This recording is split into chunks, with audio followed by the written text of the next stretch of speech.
¿Te has preguntado alguna vez qué harías si sufrieras un infarto de manera inesperada mientras estás completamente solo? Es un escenario que provoca miedo, pero lamentablemente, este tipo de emergencias suceden más seguido de lo que creemos. Muchas personas asumen que tendrán tiempo suficiente o que alguien llegará para socorrerlas. Sin embargo, la verdad es que los primeros minutos son fundamentales, y lo que decidas hacer o dejes de hacer, puede cambiarlo todo. La parte positiva es que, incluso si vives solo o pasas gran parte de tu tiempo sin compañía, es posible sobrevivir a un infarto si reaccionas con rapidez y sabes exactamente cómo actuar. Los pasos a seguir son sencillos, eficaces y pueden salvarte la vida. No es necesario tener conocimientos médicos ni contar con equipo especial. Lo esencial es estar bien informado y conservar la tranquilidad.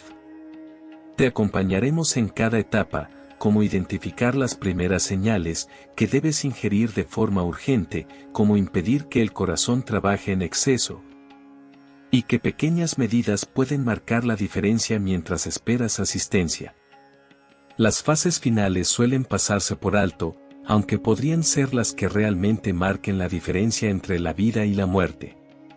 Comencemos ahora, antes de que sea tarde, para aprender a descifrar los mensajes que tu cuerpo te está enviando. Primero, reconocer los síntomas de advertencia iniciales. El primer y más crucial paso para sobrevivir a un ataque al corazón cuando se está solo es reconocer cómo se manifiesta. No se limita a molestias en el pecho, también puede involucrar otras zonas del cuerpo. Muchas personas imaginan un dolor intenso y repentino en el pecho, como se muestra en las películas. Sin embargo, en la vida real, los infartos suelen iniciarse con señales mucho más discretas que pueden pasar desapercibidas hasta que ya no hay tiempo de reaccionar. Es fundamental estar alerta ante una sensación de fuerte presión o de peso en el centro del pecho. Puede percibirse como si alguien se sentara sobre ti o como si el pecho se llenara lentamente con una sustancia pesada como el cemento. Esta molestia puede aparecer y desaparecer, lo cual podría llevarte a pensar que no es algo serio. Pero si la incomodidad persiste durante varios minutos o vuelve a presentarse, no lo tomes a la ligera y actúa de inmediato. Otros indicios tempranos pueden manifestarse como dificultad para respirar incluso estando en reposo, como si hubiera subido una pendiente.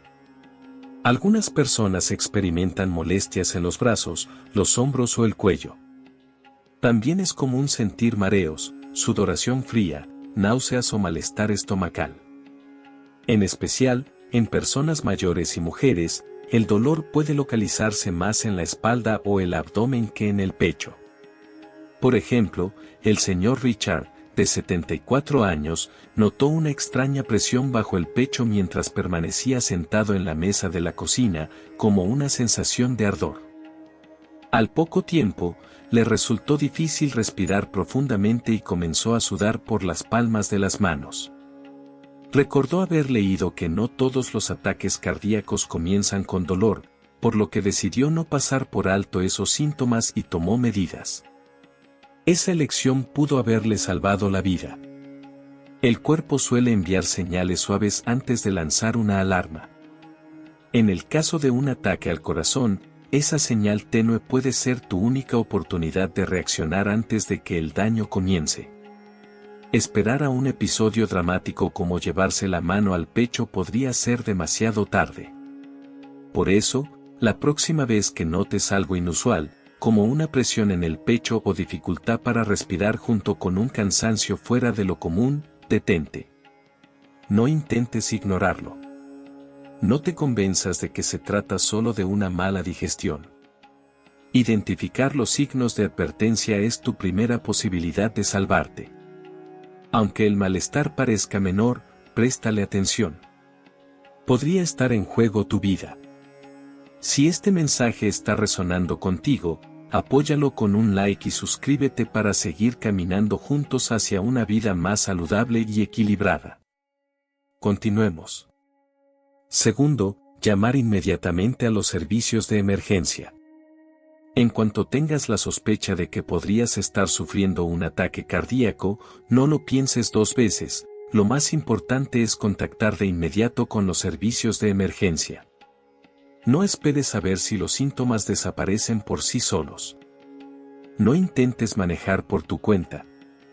No creas que estás reaccionando de forma exagerada.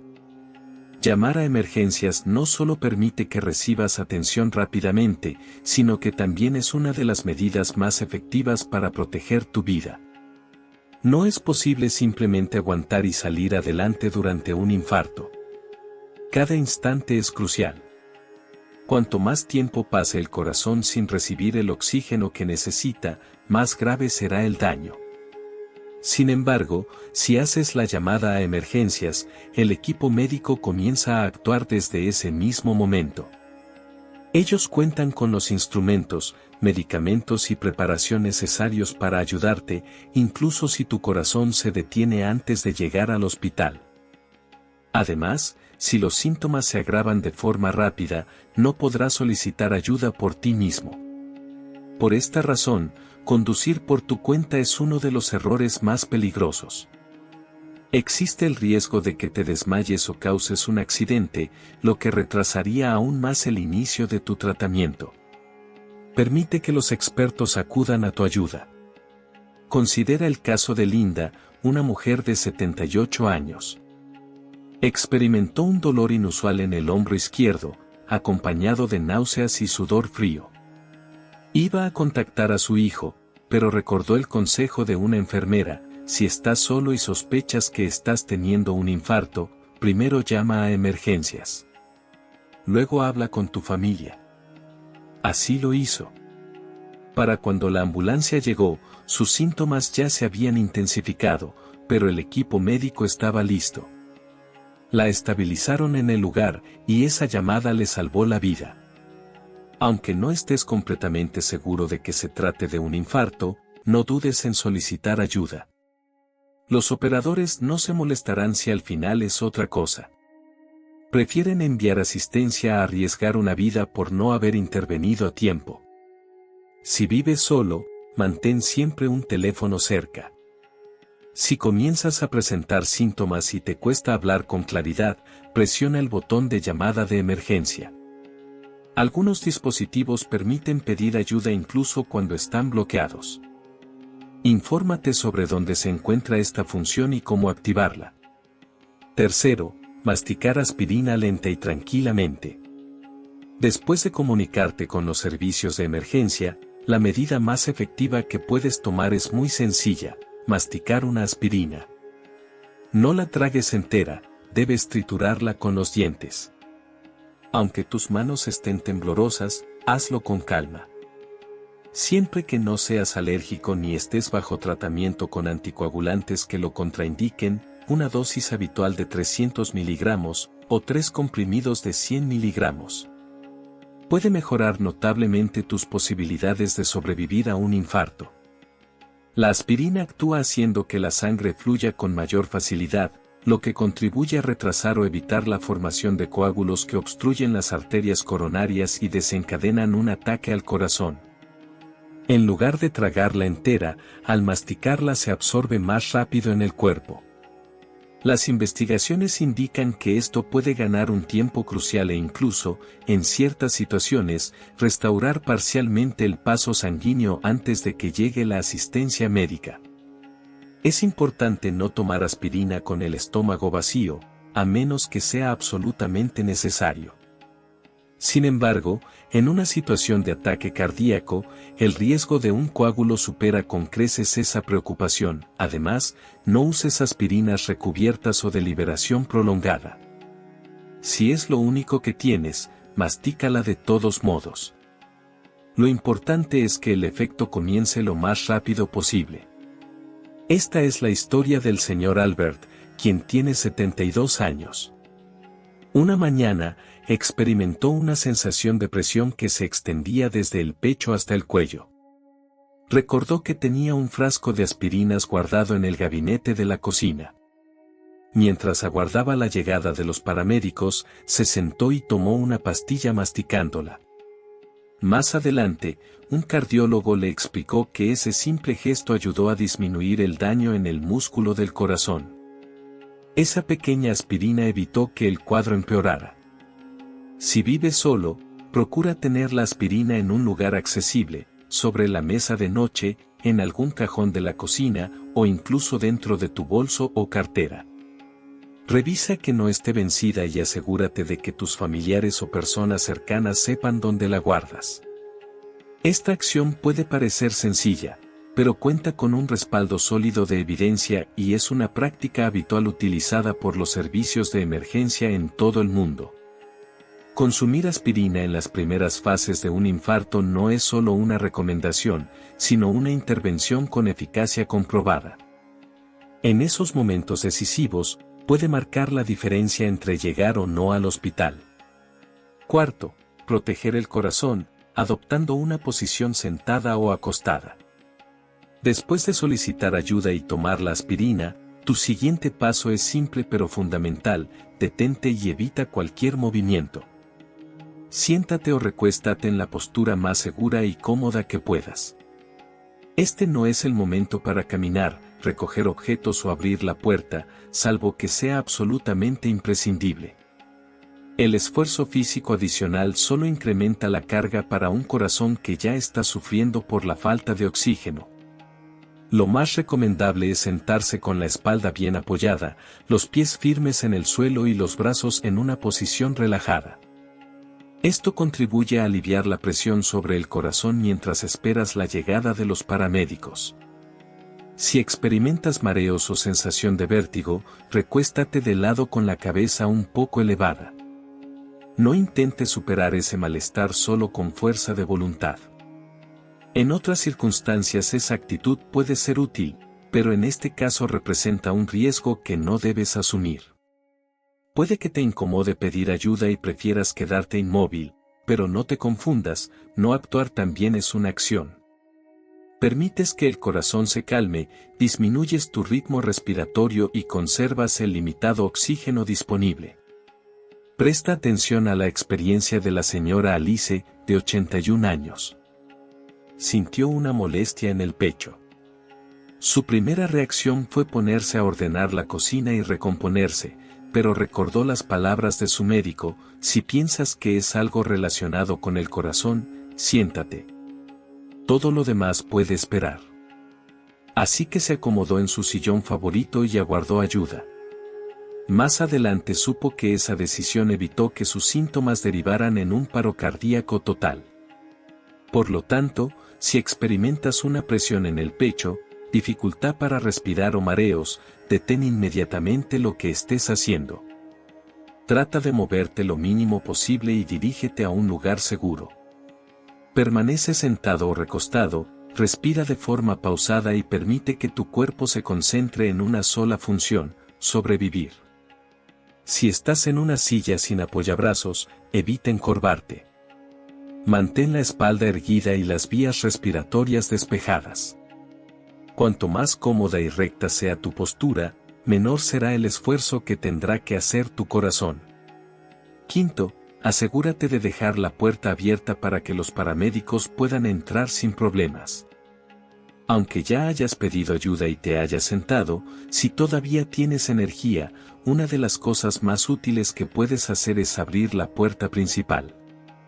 Aunque parezca un gesto pequeño, en una emergencia cada segundo es vital, y una puerta cerrada puede retrasar la llegada de la atención médica cuando el tiempo es fundamental. Por supuesto, los equipos de emergencia están preparados para forzar la entrada si es necesario. Sin embargo, romper la puerta consume más tiempo, puede provocar daños, y si estás cerca de la entrada, podrías asustarte o incluso lastimarte.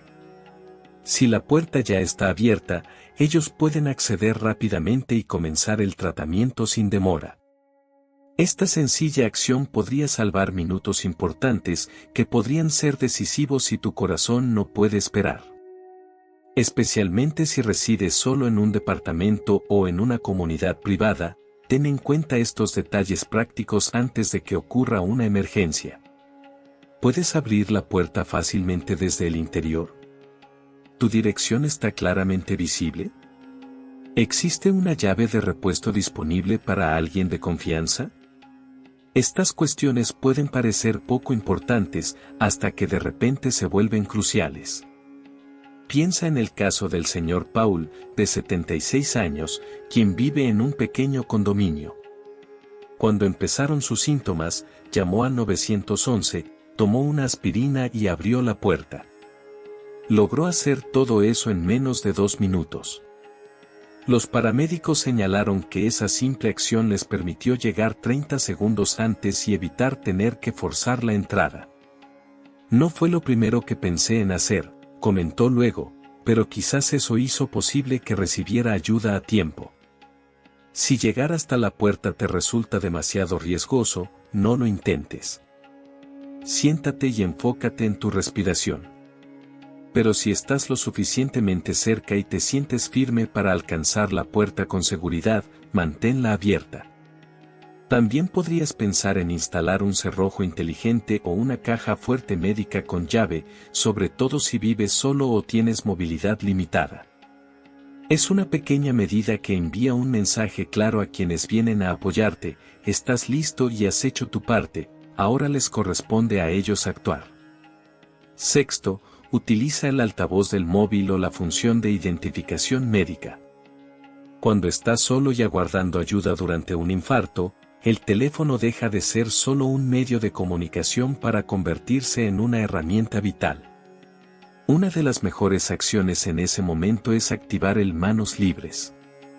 Esto te permite comunicarte con los servicios de emergencia sin tener que sujetar el teléfono o acercarlo al oído, lo que te ayuda a enfocarte en tu respiración y a conservar la calma. En momentos de estrés, hasta simplemente sostener el teléfono puede dificultar la respiración. Usar el altavoz no solo alivia el esfuerzo físico, sino que también ayuda a que el operador te escuche con mayor claridad si te sientes débil y te cuesta hablar. Incluso pueden captar señales de fondo, como tu forma de respirar, si hay jadeos o cambios en el tono de tu voz. Además, todos los teléfonos inteligentes modernos cuentan con una función de identificación médica para emergencias. En los iPhones, esta función está disponible desde la pantalla de bloqueo, y muchos dispositivos Android incluyen una opción parecida. Ahí puedes registrar información importante como tu edad, alergias, medicamentos que tomas y condiciones de salud.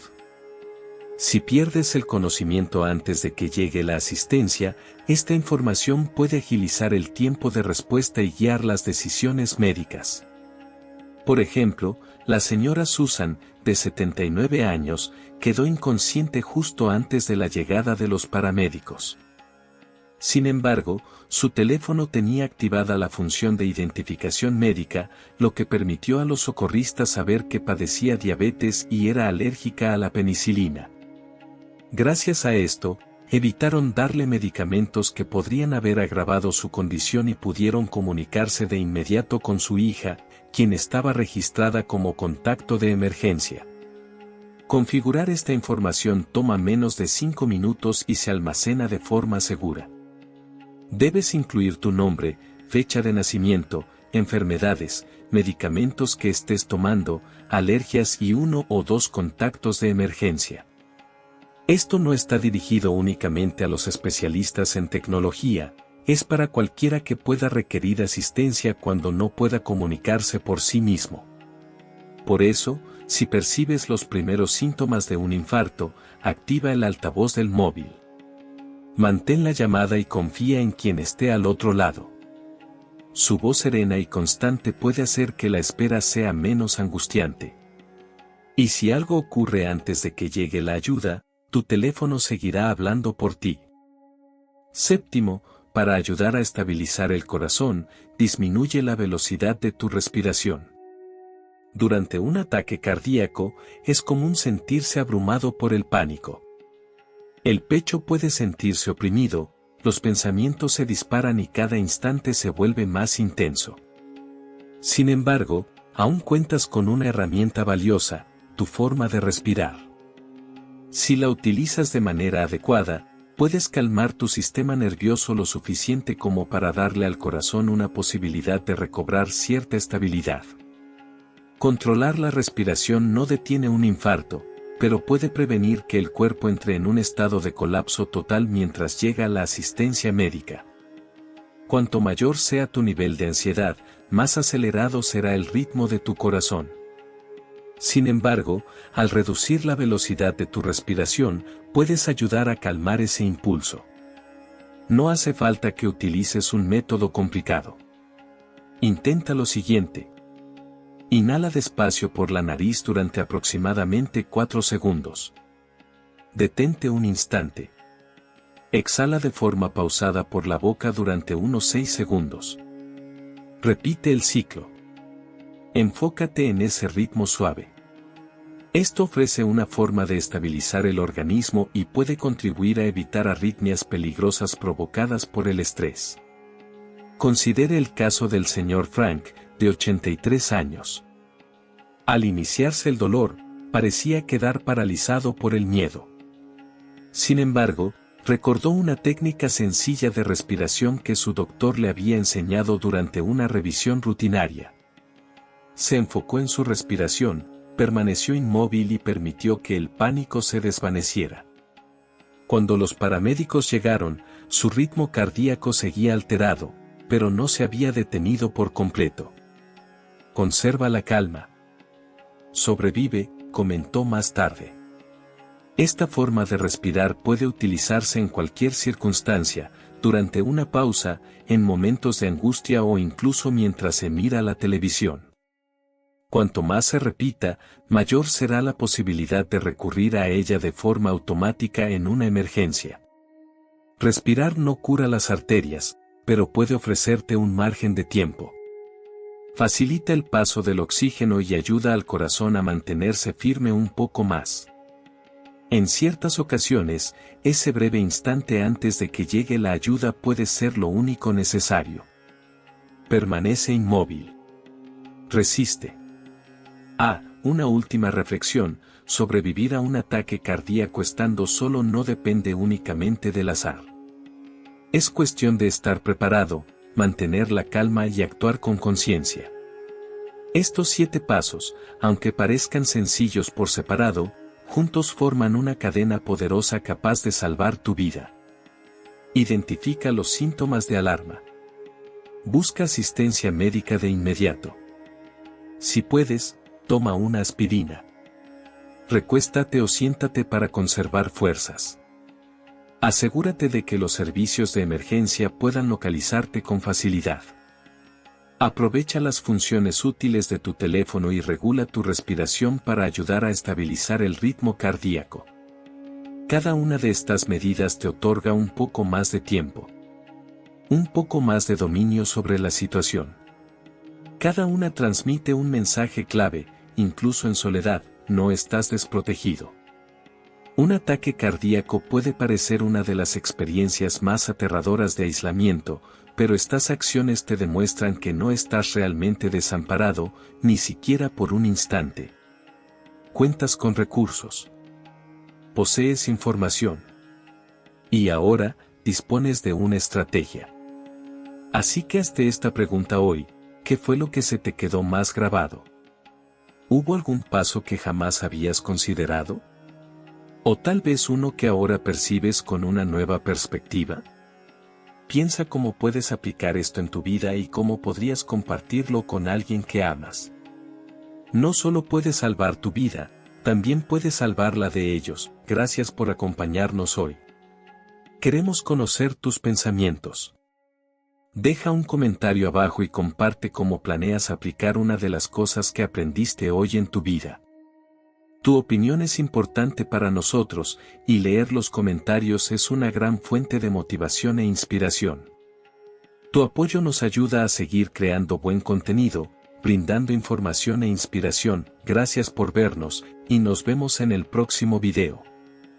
Acude al 911 si sufre un ataque al corazón. En ese caso, podría no sobrevivir. Hola, soy Lester Hon, especialista en emergencias, con 35 años de experiencia y más de 3.000 pacientes con paro cardíaco salvados.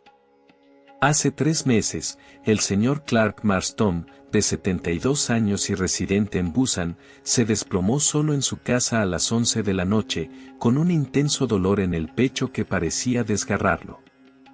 En ese instante, el suministro de sangre a su cerebro empezó a detenerse. Lo habitual en estos casos es marcar el 911. Pero él tomó otra decisión. Recordó una técnica que le enseñé hace 3 años. Le bastaron 7 segundos para traerla a su mente. Si no la hubiera conocido, las neuronas de su cerebro habrían empezado a morir en esos primeros 7 segundos, y a los 4 minutos su vida ya habría corrido riesgo de sufrir daño cerebral irreversible. Incluso si la ambulancia llegaba, ya no habría mucho por hacer. Pero esta vez fue diferente. Cuando ingresó al hospital, el médico que lo recibió quedó impactado, su electrocardiograma no mostraba alteraciones. ¿Cómo se explica algo así? Aún hoy, cada 13 minutos una persona pierde la vida a causa de un infarto. Y en el 90% de los casos, esto se debe a información incorrecta. Eso que se dice sobre una hora de oro es totalmente falso. El momento realmente decisivo son los primeros 7 segundos. Cualquiera puede pasar por lo mismo que vivió el señor Clark Marston en cualquier instante. Esto es especialmente cierto en personas mayores de 60 años, ya que las señales cardíacas se vuelven más débiles y el riesgo aumenta considerablemente. Investigadores en Harvard comprobaron que este procedimiento eleva las probabilidades de sobrevivir en un 347%. Entonces, ¿por qué no se difunde masivamente? Si mira este video hasta el final, usted también podrá aprender a salvar su vida en apenas 7 segundos, tal como lo hizo el señor Clark Marston. Ahora sí, vamos al punto. Existen 3 errores gravísimos que jamás debe cometer durante un ataque al corazón. Ignorarlos podría costarle la vida en cuestión de segundos. El primero, en particular, es un consejo vital que el 99% de las personas desconoce. Quédese hasta el final para descubrirlo. Error número 3, recostarse de inmediato. ¿Qué suele hacer la gente cuando siente dolor en el pecho? La mayoría opta por echarse en el suelo. Sin saberlo, esta acción puede ser el primer paso hacia la muerte. Permítame contarle lo que ocurrió con el señor Peter Johnson, de 68 años, residente en Seúl. Una mañana salió a ejercitarse y, de pronto, experimentó una fuerte presión en el pecho. Pensando que lo mejor era reposar, se tumbó en una banca del parque. Sin embargo, al cabo de 5 minutos, perdió el conocimiento. Un peatón que pasaba por allí llamó al 911 y fue trasladado al hospital, pero ya era demasiado tarde. Su cerebro había dejado de recibir oxígeno y entró en estado de muerte cerebral. ¿Por qué sucedió esto? Porque al recostarse, el corazón enfrenta más dificultad para bombear sangre al cerebro, debido a la acción de la gravedad. Imagine que intenta hacer subir agua a un segundo piso con una manguera extendida en el suelo, simplemente no fluye hacia arriba. Algo similar le ocurre al corazón cuando está debilitado, se le exige un esfuerzo mayor en una condición crítica. De acuerdo con una investigación de la Clínica Mayo, al estar acostado, el volumen de sangre que el corazón logra bombear se reduce en un 25%. Esta disminución puede ser letal para alguien que está atravesando un ataque cardíaco. Entonces, ¿qué se debe hacer en ese momento? Jamás debe recostarse. En lugar de eso, incline su torso entre 30 y 45 grados. Puede hacerlo apoyándose contra una pared, elevando el respaldo de la cama o sentándose en un sillón con el cuerpo inclinado hacia atrás. Esta posición permite que la gravedad favorezca el trabajo del corazón al facilitar el envío de sangre hacia el cerebro. De acuerdo con una investigación del MIT, adoptar esta postura puede aumentar el flujo sanguíneo cerebral hasta en un 40%. Si el señor Peter Johnson no se hubiera tumbado y en cambio se hubiera recostado contra la pared, posiblemente estaría con vida hoy. Ese pequeño detalle marcó la diferencia entre seguir viviendo o no. Téngalo muy presente, si experimenta un dolor cardíaco, no se acueste. Adopte una posición semi-inclinada. Solo con ese gesto, sus posibilidades de sobrevivir pueden mejorar de forma significativa. Pero mantener una buena postura no es lo único importante. Aún existen errores más graves que debemos evitar. Antes de seguir, recuerda darle like si estás disfrutando del video y suscribirte al canal para recibir los mejores consejos sobre cómo atraer abundancia y prosperidad a tu vida. Sigamos adelante. Este es un fallo que comete casi toda la gente, cerca del 99%. Bien, ahora vamos a hablar del segundo error más frecuente.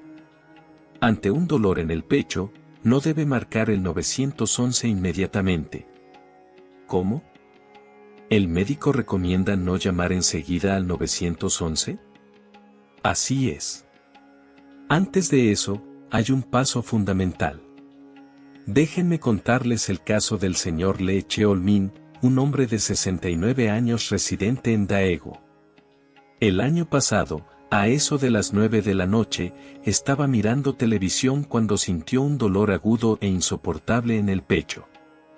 Lo primero que hizo fue llamar al 911.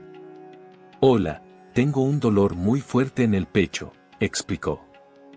Desde el centro de emergencias comenzaron a hacerle preguntas: ¿dónde exactamente le duele? ¿Desde cuando siente el malestar? ¿Está consciente?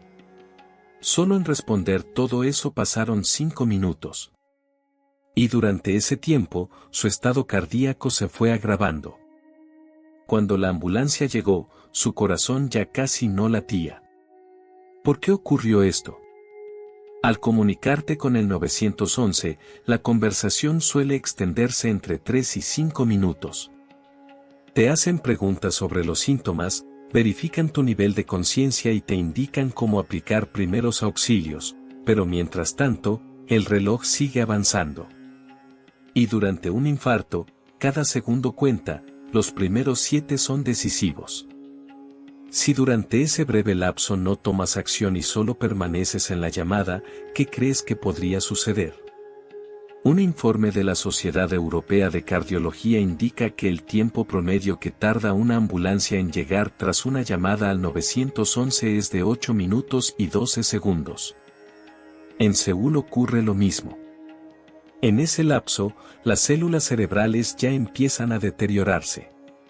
Y eso no es todo, incluso cuando el equipo de emergencias arriba, aún queda el traslado al hospital, lo cual añade más demora. En conjunto, transcurren al menos entre 15 y 20 minutos. Entonces, ¿cuál es el paso correcto? Primero pon en práctica la técnica de supervivencia de 7 segundos.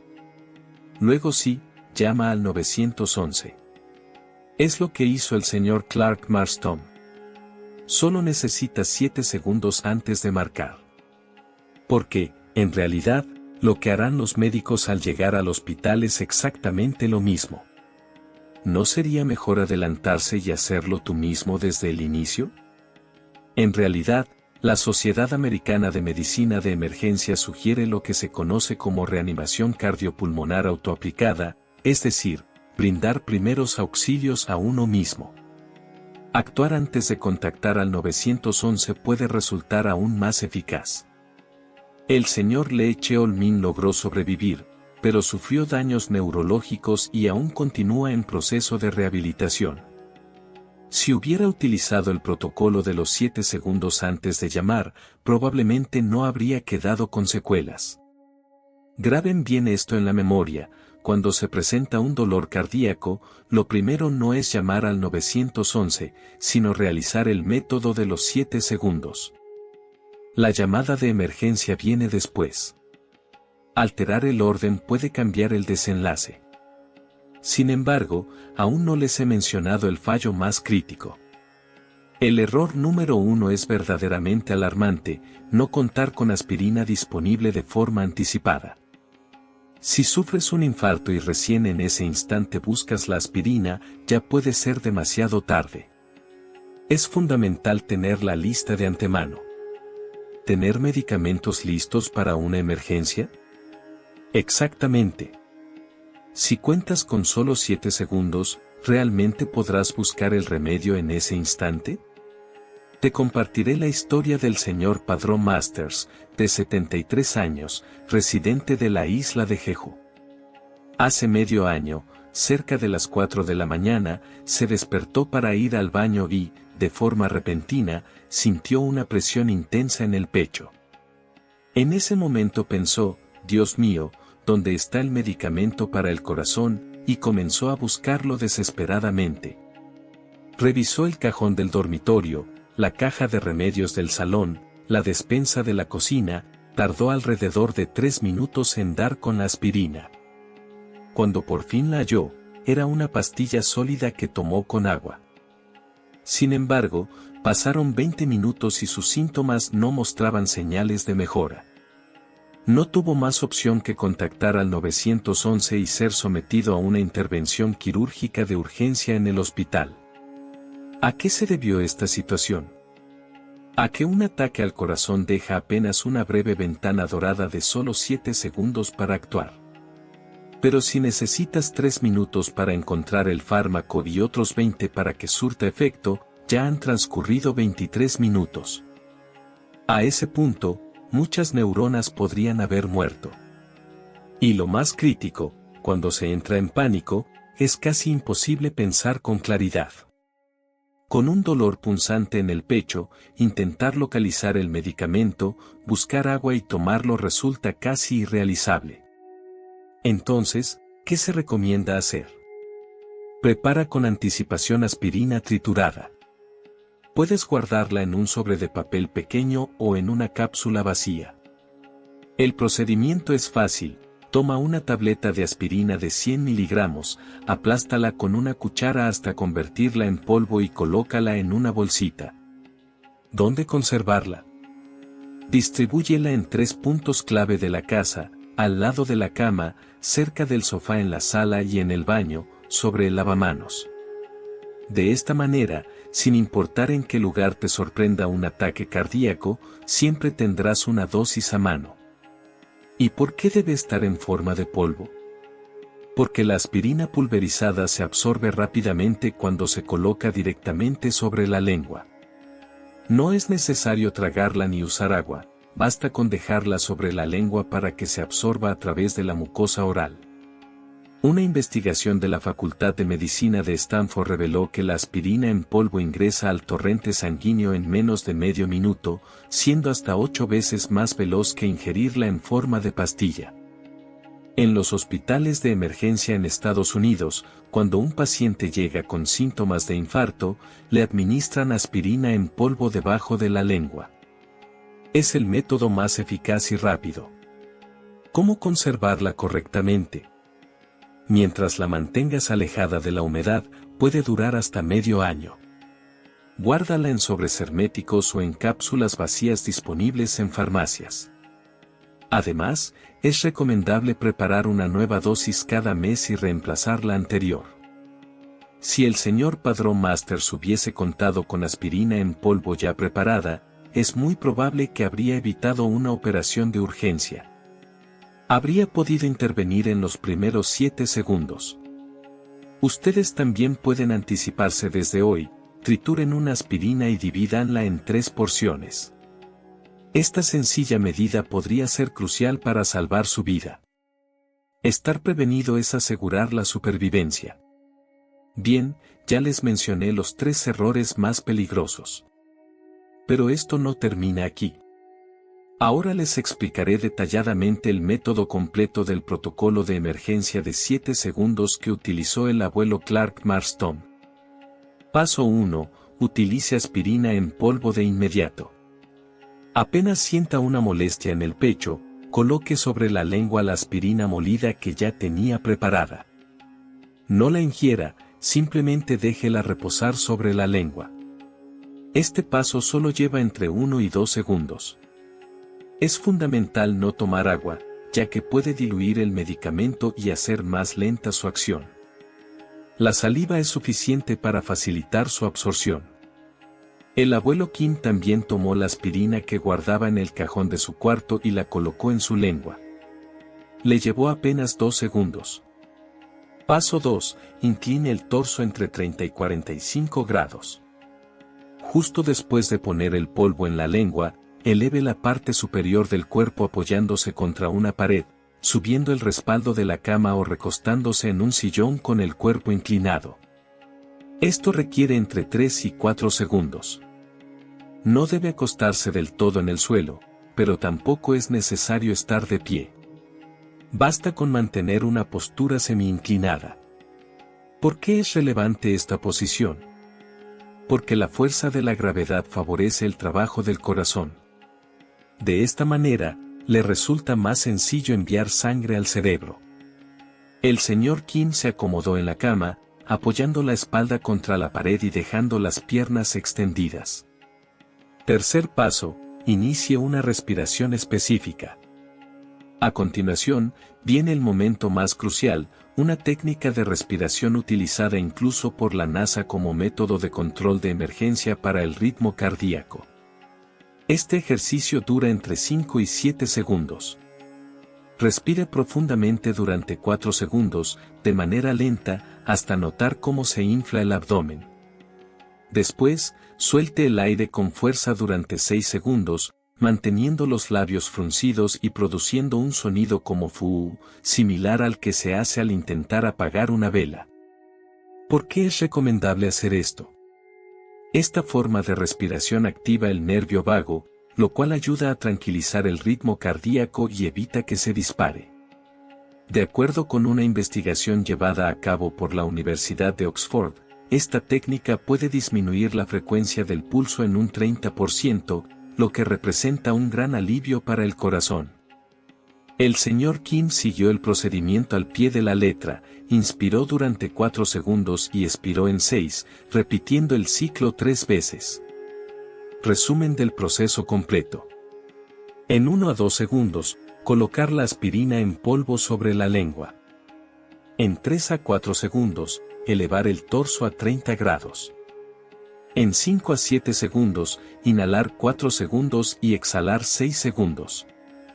Todo el procedimiento tarda solo 7 segundos y en ese corto tiempo se producen grandes cambios en el organismo, la aspirina empieza a deshacer los coágulos. La posición corporal favorece el flujo sanguíneo y la técnica de respiración especial calma el corazón. Una investigación conjunta realizada por Harvard y el MIT demostró que la combinación de estos 3 pasos incrementa la probabilidad de supervivencia en un 347%. Sorprendente, ¿cierto? Este método necesita entrenamiento. En una situación de emergencia, las personas suelen entrar en pánico. Por eso es fundamental practicarlo para que el cuerpo responda de forma automática. Ensáyalo una vez a la semana. Para practicar, se puede usar azúcar glass en lugar de aspirina. El abuelo Kim se ejercitó diariamente durante un mes tras aprender este método, y gracias a eso pudo aplicarlo sin dudar en un momento crítico. Empiecen a practicar ahora mismo. No es tan complicado como parece. Sin embargo, si no lo entrenan, no serán capaces de actuar correctamente en una situación de emergencia. Practicar es sinónimo de supervivencia. A continuación, les voy a contar cuándo deben usar este método, identificando los signos iniciales de un infarto. Muchos piensan que un infarto es como en las series de televisión, un dolor repentino en el pecho y caer al suelo de inmediato. Pero la realidad es muy distinta. Ahora les explicaré cuáles son los 5 síntomas más frecuentes. Sensación de opresión y peso en el pecho. Se siente como si un elefante se sentara sobre el pecho. No es dolor, sino opresión. Es el síntoma más común. La señora Joy Maxwell, de 66 años, en Gwangju, lo experimentó así, dijo que sentía que se ahogaba por la opresión en el pecho. Pensó que era indigestión y tomó antiácidos, pero no mejoró en 30 minutos. Por suerte, conocía el método de los 7 segundos y lo aplicó de inmediato. Ahora está completamente recuperada. Entumecimiento y dolor en el hombro y brazo, especialmente del lado izquierdo. También puede doler el cuello o la mandíbula. Es fácil confundirlo con dolor muscular o de hombro. Las personas mayores de 60 lo experimentan con más frecuencia, ya que los nervios del corazón están conectados con los del hombro. Sudor frío repentino y mareo. Aparece sin razón. El rostro palidece y da vueltas la cabeza. Se siente como si uno tuviera gripe. Muchos lo atribuyen a la edad, pero es una señal de alerta del corazón. Falta de aire y dificultad para respirar. Aunque no hayan subido escaleras, les falta el aire. La respiración se vuelve rápida y superficial. Esto sucede porque el corazón no bombea bien la sangre. Molestias similares a la indigestión. Incomodidad en la parte inferior del pecho o el epigastrio. Puede parecer empacho o provocar náuseas. Es un síntoma frecuente, especialmente en mujeres. Si experimenta 2 o más de estos signos simultáneamente, utilice de inmediato la técnica de los 7 segundos. No lo descarte pensando, quizás no sea nada grave. Según una investigación realizada por la Asociación Estadounidense del Corazón, el 85% de los pacientes que ignoraron las señales iniciales sufrieron un infarto total en menos de 1 hora. En contraste, el 95% de quienes reaccionaron rápidamente ante los primeros síntomas lograron una recuperación completa. Esta estadística resalta la gran importancia de una intervención rápida. ¿En qué momento se debe llamar al 911, emergencias? Después de haber aplicado el método de supervivencia de 7 segundos. El orden es clave. Aunque los síntomas mejoren tras esta maniobra, es vital acudir al hospital, porque sin duda hubo un problema cardíaco. Si los síntomas continúan tras aplicar el método de 7 segundos, llame al 911 sin demora. Mientras llega la ambulancia, siga repitiendo esta técnica. Es fundamental que no solo usted conozca este procedimiento, sino también su familia. Su pareja o hijos, con quienes convive, deben estar informados. En caso de emergencia, es posible que usted no pueda comunicarse, por lo que ellos tienen que estar preparados para identificar los signos y utilizar el método de 7 segundos. Además, asegúrese de que sepan dónde se guarda la aspirina en polvo y practiquen juntos la respiración adecuada. Por supuesto, la mejor estrategia es la prevención, evitar fumar y el consumo de alcohol, realizar actividad física regularmente y mantener una dieta equilibrada. Sin embargo, aunque lleve un estilo de vida saludable, el riesgo de problemas cardíacos aumenta con la edad. Por esta razón, es importante que conozca el método de supervivencia de 7 segundos. Ahora, repasaremos todo lo aprendido hoy y le compartiré una lista de verificación que puede empezar a aplicar de inmediato, 3 errores fatales que jamás debe cometer. Acostarse de inmediato. Esto dificulta que el corazón bombee sangre al cerebro. Debe mantener el torso elevado entre 30 grados y 45 grados. Llamar al 911 antes de tiempo. Primero debe aplicar el método de 7 segundos y luego llamar al 911. El orden puede determinar la vida o la muerte. No tener aspirina preparada. En una emergencia no hay tiempo de buscar medicamentos. Triture previamente la aspirina y distribúyala en varios lugares accesibles de la casa. Recuerde los 3 pasos del método de supervivencia de 7 segundos. Durante los primeros 1-2 segundos, coloque aspirina en polvo sobre la lengua. Entre los 3-4 segundos, eleve el torso unos 30 grados. De los 5-7 segundos, respire profundamente, inhale 4 segundos y exhale 6 segundos. Con solo recordar estos 3 pasos, su probabilidad de sobrevivir puede aumentar en un 347%. Pasos prácticos para estar preparado. Revise la aspirina que tiene en casa. Debe ser aspirina común de 100 miligramos, evite las versiones recubiertas. Triture una aspirina. Use una cuchara hasta hacerla polvo y guárdela en una bolsita o cápsula pequeña. Distribúyala en 3 lugares diferentes. Por ejemplo, junto a la cama, al lado del sofá en la sala y sobre el lavamanos del baño. Informe a su familia. Todos deben saber dónde está la aspirina en polvo y cómo aplicar el método de 7 segundos. Practique una vez por semana. Use azúcar en polvo para simular la aspirina y ejercite la postura y la respiración. También, memorice los síntomas iniciales del infarto. Presión en el pecho. Entumecimiento de hombros y brazos. Sudor frío y mareo. Dificultad para respirar. Molestias similares a indigestión. Si manifiesta 2 o más de estos signos, utilice de inmediato el método de los 7 segundos. Aunque tenga alguna duda, no titubee. El 85% de las personas que ignoraron las señales iniciales sufrieron un infarto total en menos de 1 hora. Ahora usted es diferente. Ya no pertenece a las cifras que pierden la vida cada 13 minutos. Ahora es un sobreviviente equipado con conocimiento científico. Como el señor Clark Marston, sabe cómo salvarse en tan solo 7 segundos, incluso si está solo. Pero conocer el método y ponerlo en práctica no es lo mismo. Prepárese hoy mismo. Mañana podría ser demasiado tarde. Si tiene más de 60 años, esto cobra aún más relevancia.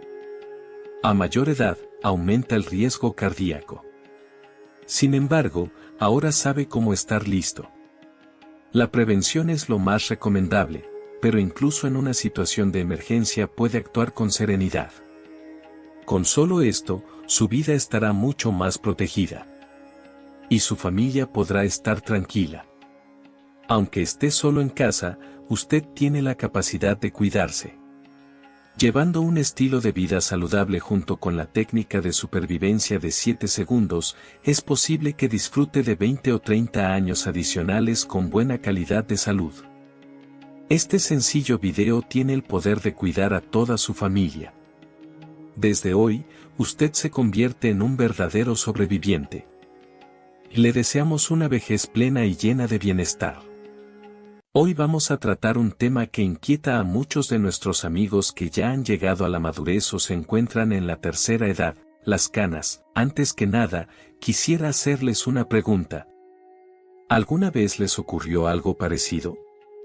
Se despiertan por la mañana con buen ánimo, se miran al espejo con la intención de arreglarse un poco, y, de pronto, casi sin notarlo, descubren 1, 2 o hasta un grupo pequeño de cabellos plateados, muy notorios, ahí, destacándose en la parte superior de la cabeza o a los costados.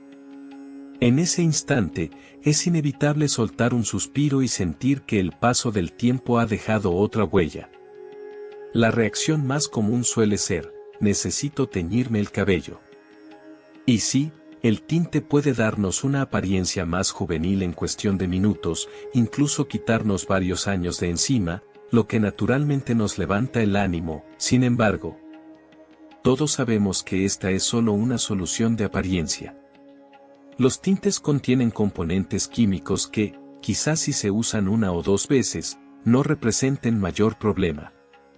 Pero al aplicarlos año tras año directamente sobre el cuero cabelludo, ¿quién no se cuestiona las consecuencias a largo plazo, tanto para la salud capilar como para el bienestar general? ¿Alguna vez te has preguntado si existe una alternativa diferente? Un enfoque que no dependa de sustancias químicas, sino que actúe desde dentro del organismo, abordando el problema desde su origen, para que el cabello recupere su pigmentación de forma gradual, pasando del blanco al negro. En el video de hoy, queremos mostrarte una técnica natural de reoxidación que te sorprenderá. No necesitas gastar dinero, ni tomar suplementos costosos o medicamentos. Lo único que debes hacer es sentarte tranquilamente al borde de la cama antes de dormir y dar suaves golpecitos con el puño en una zona específica del cuerpo. Este sencillo hábito, si lo practicas con regularidad, puede dar resultados asombrosos.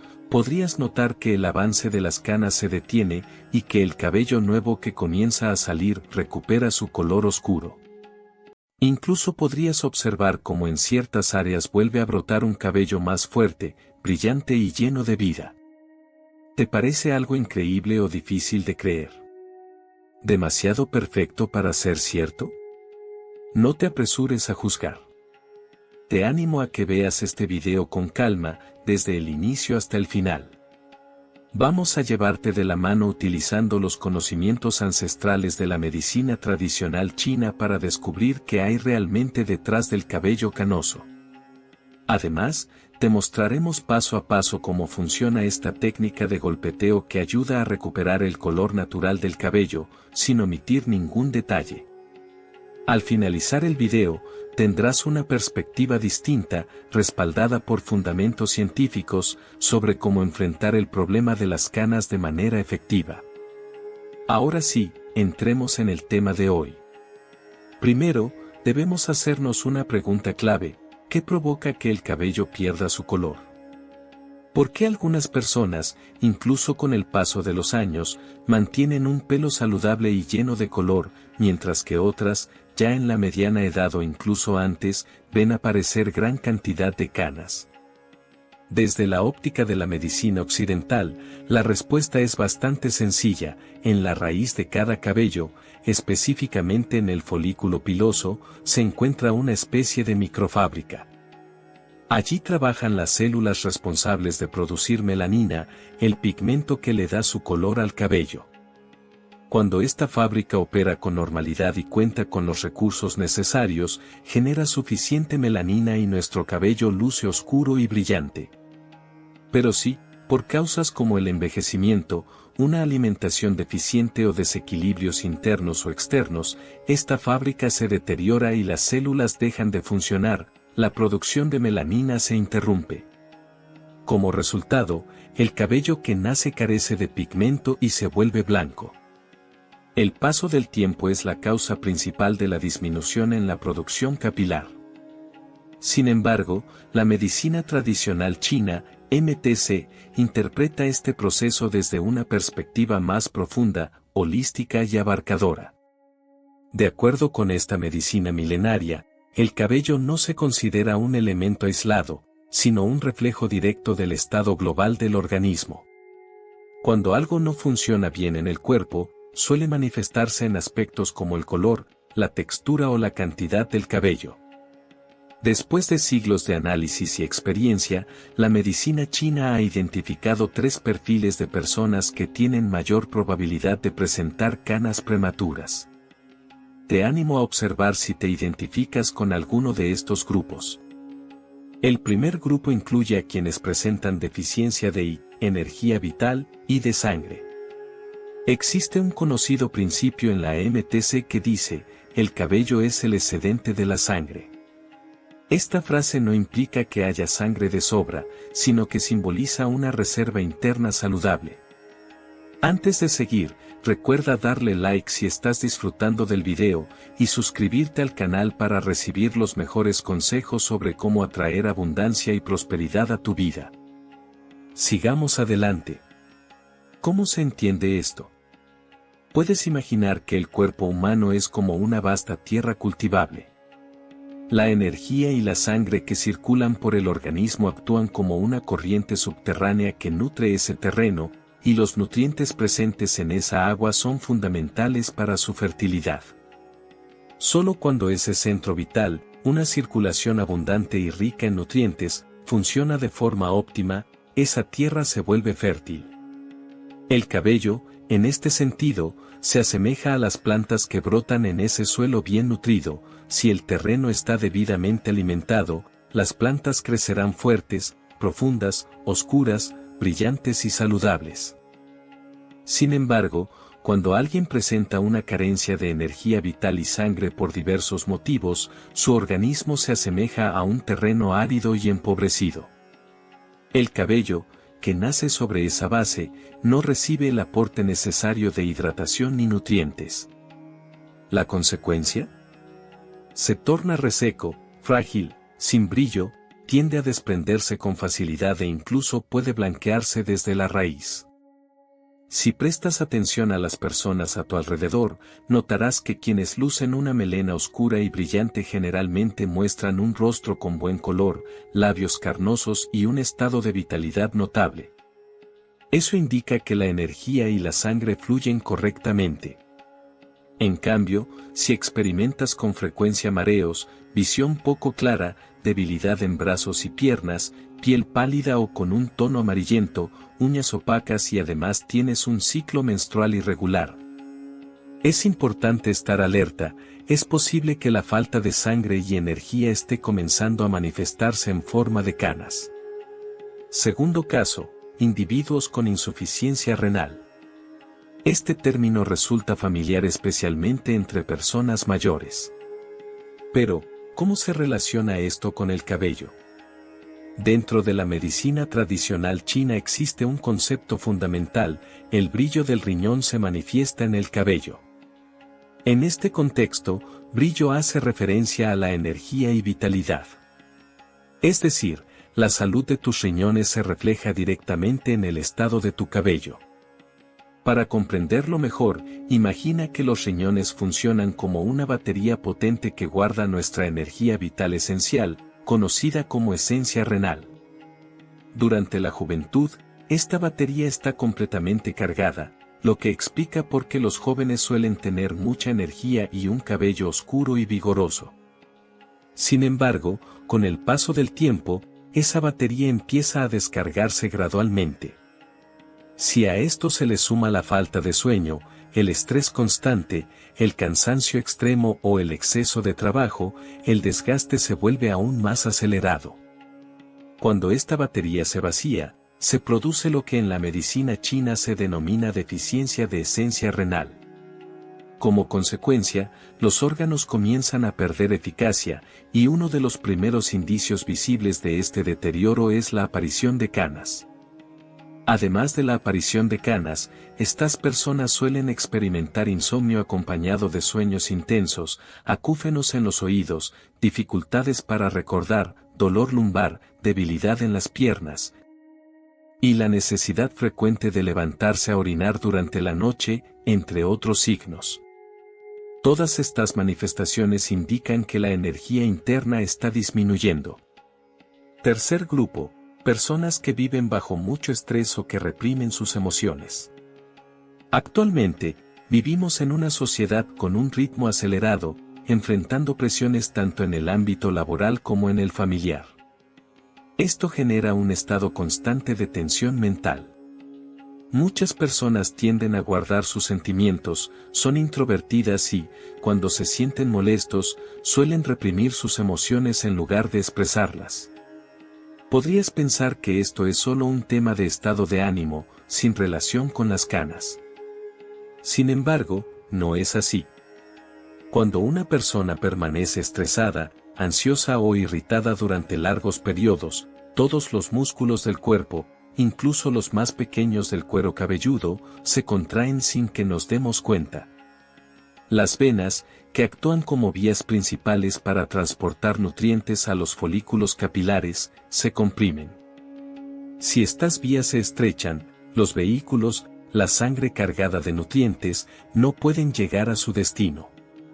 Sin los insumos necesarios, la fábrica, el folículo, detiene la producción de melanina, y por eso surgen las canas. Además, las emociones negativas persistentes afectan el sistema nervioso autónomo, que funciona como el centro de mando del organismo. Cuando este centro se descontrola, se interrumpen las señales necesarias para la producción de melanina, lo que hace que el cabello se vuelva blanco sin que nos percatemos. Por esta razón, mantener una mentalidad positiva y alegre es la mejor defensa para conservar el color del cabello. Cuarta categoría, personas con una constitución conocida como calor en la sangre, un factor que suele pasar desapercibido. Más allá de las tres causas mencionadas anteriormente, hay otra razón frecuente pero poco valorada para la aparición de canas, el calor en la sangre, concepto proveniente de la medicina tradicional china. En términos simples, esto indica que hay un exceso de calor o inflamación en la sangre, la cual no se encuentra limpia ni fresca. Según su origen y los síntomas que presenta, el calor en la sangre puede clasificarse en dos variantes. Calor real, causado por factores externos como comer demasiados alimentos picantes, fritos o a la parrilla, o por la exposición al calor ambiental. El cuerpo se comporta como una olla con el fuego demasiado alto, el agua hierve con fuerza. La persona siente la boca y lengua secas, quiere beber agua fría, tiene estreñimiento, se siente inquieta, irritable, e incluso puede presentar sangrado nasal o sangre en la orina. Calor vacío, más común entre adultos mayores y mujeres. No es causado por fuego externo, sino por una falta de líquidos internos que normalmente apagan el fuego. Es como una olla que ha estado hirviendo lentamente durante años hasta quedarse sin agua. Entonces el calor sube y quema desde el fondo. Estas personas suelen sentir calor en las palmas de las manos, plantas de los pies o el pecho, lo que se llama calor en los 5 corazones, sudan durante la noche, sudoración nocturna, tienen sofocos. Y la lengua se muestra muy roja. Independientemente del tipo de calor que se trate, cuando esa sangre caliente alcanza el cuero cabelludo, daña los frágiles folículos como si fueran flores expuestas a agua hirviendo. ¿Acaso esas flores podrían crecer saludables? Definitivamente no. Por eso, el cabello se vuelve blanco antes de tiempo. ¿Quieres solucionar el problema de las canas desde su origen? Entonces hay dos tareas clave fundamentales. Reponer la energía esencial del riñón, que está debilitada. Eliminar el fuego excesivo de la sangre, que está afectando su equilibrio. ¿Existe alguna manera que, al igual que un general sabio, pueda gestionar simultáneamente ambos aspectos, restaurando lo que falta y a la vez disipando el exceso de calor? La respuesta es afirmativa. En un renombrado texto clásico sobre salud y longevidad de la dinastía Ming, titulado Zhou Baoyuan, se documenta una fórmula tradicional muy reconocida y eficaz, llamada Sanmaguan. Píldoras de las 3 semillas de sésamo. Este nombre ya sugiere los ingredientes principales, frutos de chisandra y sésamo negro. La genialidad de esta mezcla radica en su equilibrio. Uno representa el rostro gentil, mientras que el otro encarna el rostro estricto, uno fortalece y el otro purifica. Es una alianza perfecta que refleja la sabiduría del balance en la medicina tradicional china. El sésamo negro, el rostro amable que tonifica el riñón. De acuerdo con la teoría de los 5 elementos en la MTC, el color negro está vinculado al riñón, por lo que el sésamo negro se valora como un tónico excepcional. Tiene un sabor dulce y una naturaleza húmeda, por lo que funciona como una lluvia suave de primavera, restaurando silenciosamente la energía vital del riñón, la batería central del cuerpo. Cuando esta energía está llena, las raíces del cabello se fortalecen, de manera similar a un árbol que, con raíces profundas, sostiene hojas abundantes. Asimismo, se menciona que el sésamo negro puede activar los 2 canales energéticos fundamentales del cuerpo, Ren Mai y Du Mai. El Ren Mai, vaso de la concepción, regula la circulación sanguínea, mientras que el Du Mai, vaso gobernador, controla el Yi, energía vital. Cuando estos 2 canales están desbloqueados, la sangre y la energía fluyen con fuerza y armonía, proporcionando una adecuada nutrición al cabello. La chisandra, el purificador sanguíneo de rostro firme. Especialmente tras un procesamiento correcto, la chisandra incrementa su eficacia. Posee una naturaleza ligeramente fría y dulce que, según la medicina tradicional china, le permite nutrir la sangre, reducir el calor interno y eliminar toxinas presentes en ella. Además, contribuye a calmar el fuego hepático y a equilibrar el sistema nervioso. ¿No es acaso una combinación ideal? El sésamo negro fortalece y alimenta, mientras que la chisandra enfría y depura. Uno repara, el otro limpia, uno suaviza, el otro regula. Así se abordan las dos causas internas principales que generan las canas. ¿Cómo preparar y consumir esta receta en casa? Es muy sencillo hacerlo por tu cuenta. Adquiere en un establecimiento confiable. Sésamo negro tostado de alta calidad. Fruta de chisandra limpia y deshidratada. La proporción sugerida es de 2 partes de sésamo negro por cada 1 parte de chisandra. Muele ambos ingredientes por separado en un procesador de alimentos hasta obtener un polvo muy fino. Luego, mezcla bien ambos polvos y almacénalos en un frasco de vidrio limpio, bien cerrado, en un lugar fresco y seco. La dosis recomendada es 1 cucharada en la mañana y otra en la noche. Puedes mezclar con agua tibia. Añadir un poco de miel para hacer una pasta espesa. O formar bolitas para tragar fácilmente. Lo importante es la constancia. No abandones a mitad de camino. Método 2. Masaje en 3 puntos energéticos clave del cuero cabelludo.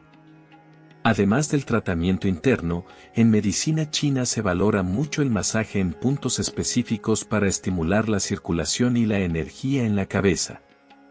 Estos 3 puntos son: 1. Jiaosun.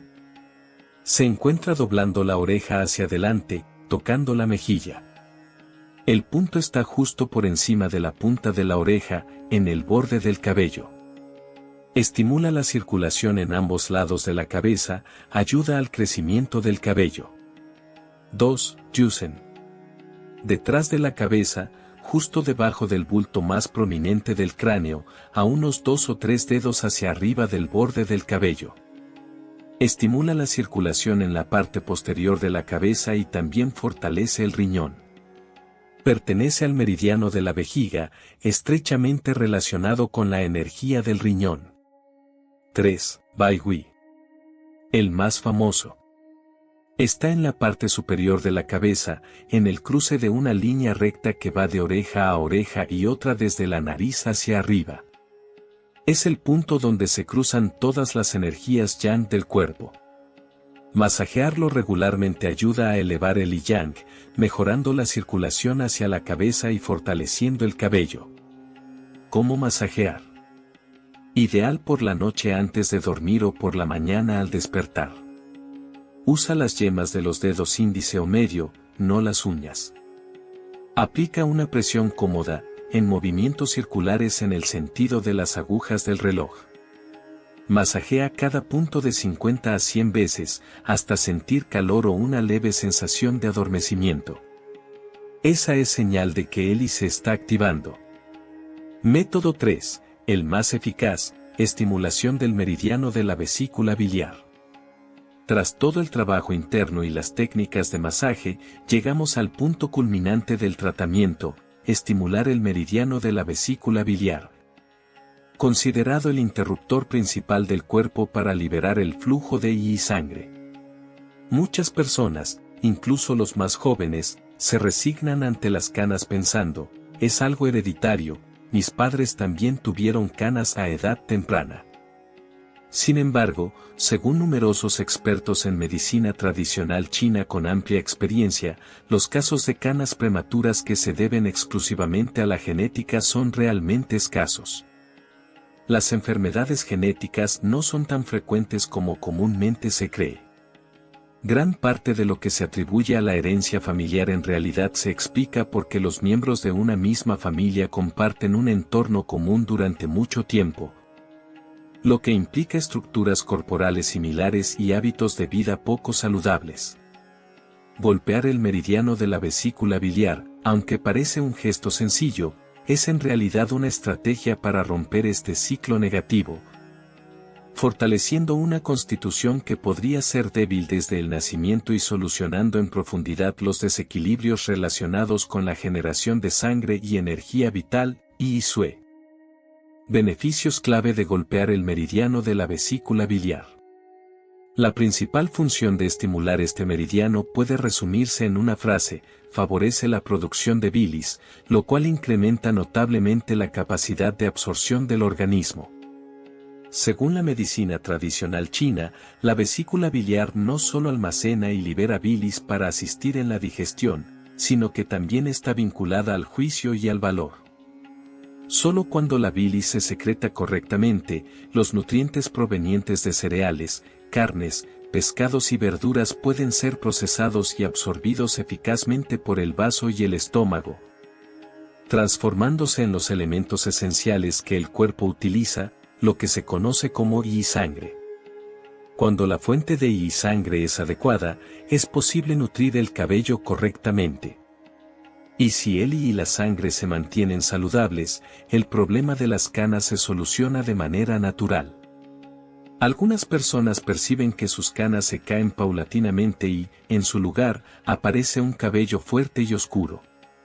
Otros viven una transformación más llamativa: el cabello comienza a oscurecerse desde la raíz, pasando primero por tonos blancos, luego grises, seguidos de amarillos, hasta finalmente recuperar su color negro original. Un beneficio extra: contribuye a la pérdida de peso.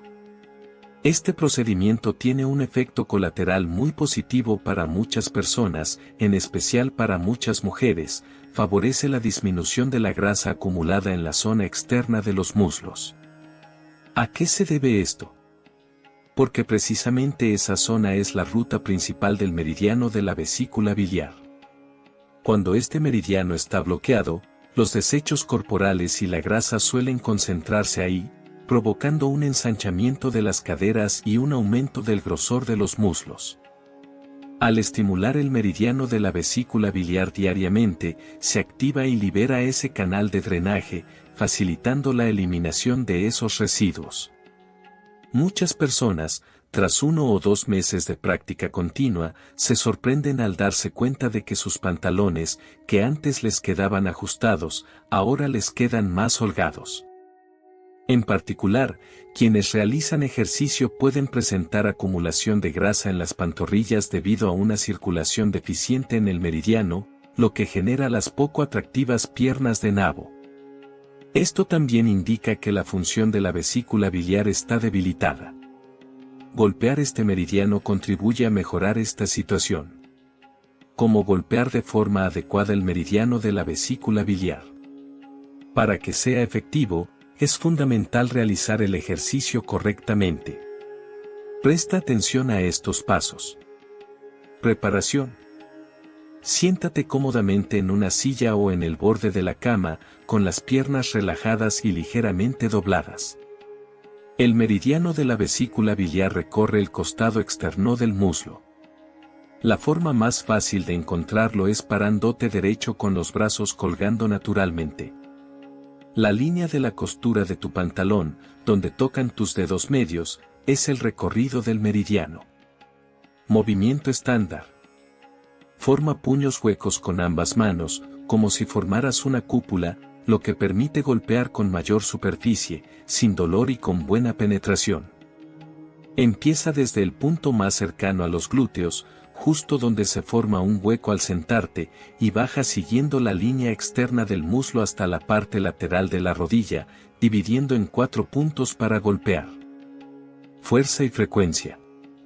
Golpea con una intensidad moderada, lo suficiente para sentir una ligera sensación de dolor o presión profunda. No te golpees tan fuerte como para dejar moretones. Cada pierna debe recibir 4 golpes desde la parte superior hasta la rodilla, lo que cuenta como una repetición. Haz entre 50 y 100 repeticiones por día, en ambas piernas. Puedes hacerlo mientras ves televisión. Importante recordatorio. Golpear el meridiano de la vesícula biliar es una técnica que, aunque lenta, resulta eficaz porque actúa en las capas profundas del organismo. Por ello, es necesario tener paciencia y ser constante. Muchos trastornos de salud se han ido formando durante años o incluso décadas, por lo que esperar solucionarlos en pocos días no es realista. Si te comprometes a realizar este ajuste de forma gradual durante un periodo de 3 a 5 años, es totalmente razonable y respaldado por la ciencia. No te desanimes si los resultados no aparecen de inmediato. Lo importante es integrar este método en tu rutina diaria, como lo haces al lavarte los dientes o el rostro. La perseverancia terminará dando resultados. Resumen práctico del contenido. 3 métodos efectivos para mejorar las canas. Tratamiento interno. Aprendimos el principio de un antiguo remedio tradicional. Usar sésamo negro para tonificar los riñones, la raíz del cabello. Usar mora seca para eliminar el exceso de calor en la sangre. Con ello, se crea un ambiente saludable interno para el crecimiento del cabello negro. Estimulación precisa externa. Aprendimos a ubicar 3 puntos clave en la parte superior de la cabeza. Hyaosun, Yin Tan, Bai Hui, 3 puntos esenciales para estimular el crecimiento capilar. Al masajear estos puntos todos los días, se mejora la circulación de yi y sangre en la cabeza y se dirige el valioso alimento al folículo capilar. Estimulación externa clave, golpear el meridiano de la vesícula biliar. Este es el punto más importante del día. Mediante este movimiento simple, se estimulan las funciones internas de digestión y absorción, lo que provee un flujo constante de energía para el crecimiento del cabello negro. Consejos finales importantes. La paciencia es fundamental. Ni la dieta, ni los masajes, ni los golpes en el meridiano de la vesícula biliar producen resultados instantáneos. Nuestro organismo funciona como un terreno que requiere tiempo y dedicación para prosperar. Combina distintas técnicas para optimizar los efectos. No te apoyes únicamente en un solo método. La mejor opción es mezclar masajes, golpes y una actitud positiva. Evita el estrés, descansa adecuadamente, no trasnoches y consume alimentos oscuros como frijoles negros, arroz negro, nueces y sésamo. Prioriza tu seguridad. Presta atención a las señales de tu cuerpo y aplica una presión cómoda. No te causes daño. Si sufres enfermedades crónicas o tomas varios medicamentos, consulta a un especialista antes de iniciar cualquier tratamiento alimenticio. Deseamos que este contenido te haya motivado y brindado esperanza para enfrentar el tema de las canas. Si consideras que esta información podría ser útil para tus seres queridos, no dudes en compartirla con ellos. Estaré aquí contigo, para que juntos envejezcamos de manera saludable, paso a paso. Hola. Somos Sabiduría Consciente, y estamos aquí para ayudarte a construir una vejez plena y saludable. A diario, pasamos largas horas en la cocina pensando, ¿qué vamos a comer hoy? Sin embargo, ¿te has puesto a pensar que esos pequeños hábitos que realizamos sin darle mucha importancia, creyendo que una vez no hace daño, podrían estar perjudicando poco a poco la salud de tu cerebro? En particular, el uso de ciertos productos habituales en la cocina podría estar relacionado con un mayor riesgo de desarrollar demencia. Solo imaginarlo resulta alarmante, ¿no es así? Hoy tenemos como invitado a alguien muy especial que compartirá con nosotros una revelación asombrosa, el profesor Lester Thompson. Especialista en ciencias biológicas con 3 décadas de trayectoria y actual director del Instituto Coreano de Estudios sobre el Entorno Doméstico. Bienvenido. Hola, soy Lester Thompson y hoy quiero compartir con ustedes recomendaciones basadas en la ciencia para llevar una vida más saludable. Es un verdadero gusto poder estar aquí con ustedes en este espacio. El tema que abordaremos hoy es de gran relevancia, especialmente para las personas mayores, ya que la demencia no es un asunto distante, sino una realidad que debemos considerar seriamente si queremos cuidar nuestro bienestar. El profesor nos brindará información muy valiosa en esta ocasión para todos nuestros seguidores. Si se quedan hasta el final del video, podrán conocer datos sorprendentes que les ayudarán a proteger su cerebro y disminuir las probabilidades de desarrollar demencia. Profesor, ¿es verdad que algunos productos de uso común como enjuagues para la boca, aromatizantes o desinfectantes podrían estar vinculados con el desarrollo de demencia?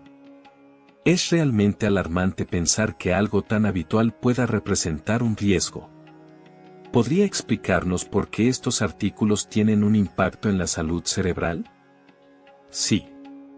De acuerdo con los hallazgos más recientes de un estudio revelador, se ha comprobado que el uso frecuente de productos químicos domésticos como enjuagues bucales, ambientadores y desinfectantes se asocia con un mayor riesgo de padecer demencia.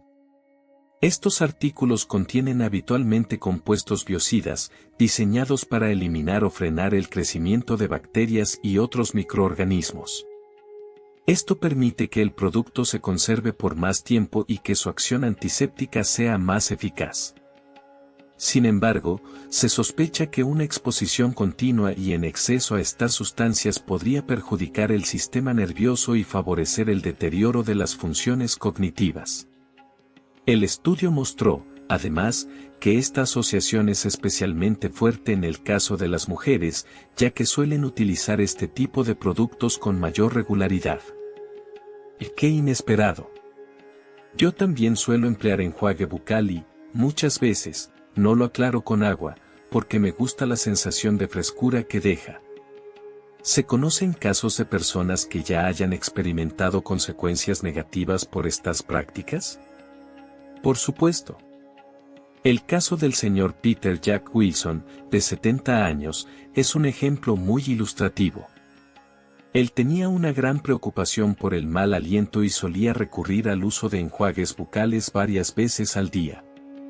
Disfrutaba tanto de la sensación de frescura que le proporcionaban que, con el tiempo, dejó de enjuagarse con agua después de usarlos por simple comodidad. Con el paso de los años, empezó a notar problemas para recordar palabras y hechos recientes. Tras someterse a un examen médico exhaustivo, le diagnosticaron un deterioro cognitivo leve. Los profesionales de la salud evaluaron sus hábitos diarios y el uso frecuente de sustancias químicas, y consideraron que el uso excesivo de enjuague bucal sin enjuague posterior podría haber sido un factor que contribuyó a ese deterioro mental. El señor Park confesó que jamás pensó que un producto tan cotidiano y práctico pudiera tener un impacto tan negativo en su bienestar. Es realmente una historia que da que pensar. Entonces, ¿cuál sería la mejor actitud a tomar? ¿Deberíamos dejar de usar este tipo de productos por completo? También me surge la duda sobre si los utensilios de plástico o silicona que empleamos en la cocina son realmente inofensivos. Antes de seguir, recuerda darle like si estás disfrutando del video y suscribirte al canal para recibir los mejores consejos sobre cómo atraer abundancia y prosperidad a tu vida. Sigamos adelante. No es necesario eliminarlos por completo, pero sí es crucial emplearlos con criterio. Tras utilizar un enjuague bucal, resulta esencial enjuagarse bien con agua. Dejar restos de sus componentes antisépticos en la boca para prolongar la sensación de frescura no es beneficioso para la salud. Lo mismo ocurre con los productos de limpieza, es importante aclararlos cuidadosamente para evitar que queden residuos. En cuanto a los ambientadores, lo más recomendable es airear los espacios abriendo las ventanas con frecuencia. En vez de disimular los malos olores, lo ideal es mejorar la calidad del aire. Reducir su uso y optar por alternativas naturales como esencias o ambientadores ecológicos puede ser una excelente elección. Respecto a los recipientes plásticos para guardar alimentos, si están rayados o muestran señales de desgaste, lo más conveniente es reemplazarlos de inmediato. Con el uso prolongado, este tipo de materiales puede liberar microplásticos. Evita calentar alimentos en el microondas cuando están envueltos en film plástico, así como raspar los envases con palillos o cucharas, ya que podrías ingerir esas diminutas partículas. El Ministerio de Medio Ambiente y la Agencia de Alimentos y Medicamentos también aconsejan tener precaución al usar estos productos. En particular, los envases fabricados con PS, poliestireno, como los vasos típicos para fideos instantáneos o las bandejas de este material, pueden liberar una mayor cantidad de microplásticos cuando se exponen a altas temperaturas o se friccionan. Es fundamental manejarlos con especial cuidado. Por otro lado, aunque los utensilios de cocina de silicona resultan prácticos, es importante lavarlos a fondo y de manera constante. Dado que ciertos materiales pueden retener más residuos de detergente que otros, se recomienda enjuagar hasta que se oiga un sonido característico, como un chirrido.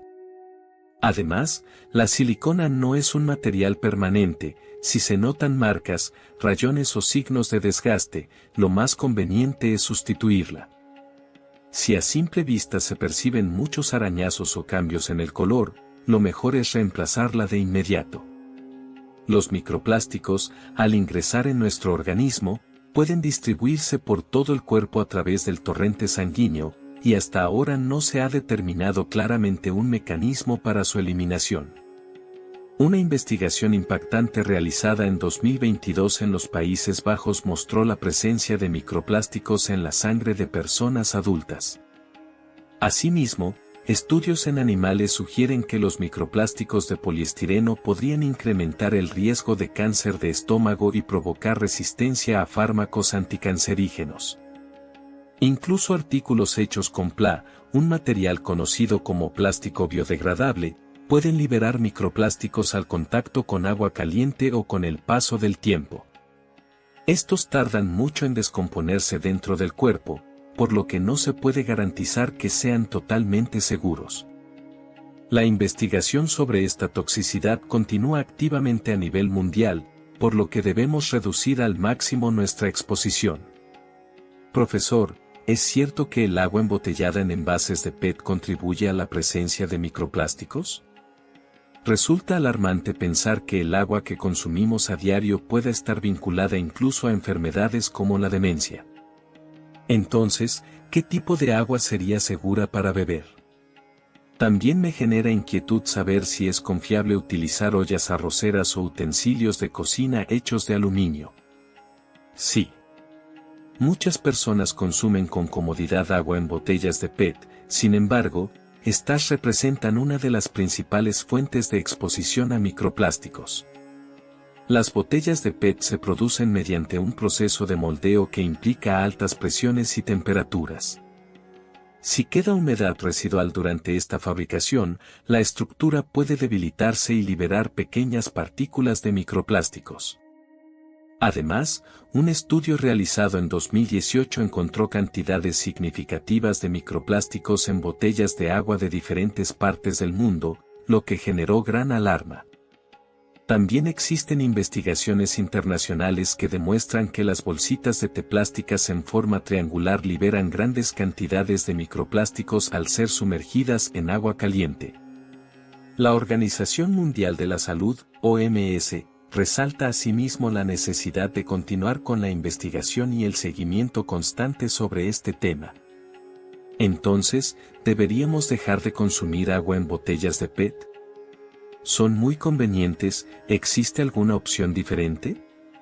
No se trata de eliminarlas por completo, sino de adoptar hábitos más conscientes que reduzcan la exposición. Un ejemplo es el caso del señor Bob Johnson, quien tiene cerca de 60 años. Él solía tomar varias botellas de agua al día debido a su rutina constante de ejercicio. Hace unos años comenzó a notar problemas de memoria, y en un análisis sanguíneo se identificaron niveles elevados de microplásticos. Aunque no se puede confirmar que los microplásticos sean la causa directa de su demencia, las investigaciones indican que la acumulación de estas partículas en el organismo podría afectar negativamente al sistema nervioso. Por eso, los especialistas le aconsejaron disminuir el consumo de agua embotellada y considerar otras opciones. Entonces, ¿Cómo podemos evitar terminar como el señor Kim? ¿Son seguras las ollas arroceras o los utensilios de aluminio? Sí, aquí tienes algunas opciones prácticas. Cuando salgas, te aconsejo llevar agua en una botella térmica de acero inoxidable, ya que es una de las maneras más efectivas de disminuir la exposición a microplásticos. La mayoría de los sistemas de purificación de agua para uso doméstico eliminan con éxito los microplásticos. No hace falta preocuparse demasiado por los microplásticos que puedan liberarse del propio filtro, siempre que se realicen los cambios periódicos recomendados por el servicio técnico. Por ejemplo, en Corea del Sur, el agua del grifo es una de las más puras a la salida de las plantas de tratamiento. Sin embargo, el estado de las tuberías dentro de las casas puede variar. Por eso, se sugiere contactar con el municipio para solicitar un análisis gratuito del agua, algo recomendable hacer al menos una vez. Si los análisis confirman que el agua es segura para beber, el agua potable de la llave puede ser una alternativa adecuada. Por otro lado, debido a la contaminación en los océanos, los alimentos marinos también podrían contener microplásticos.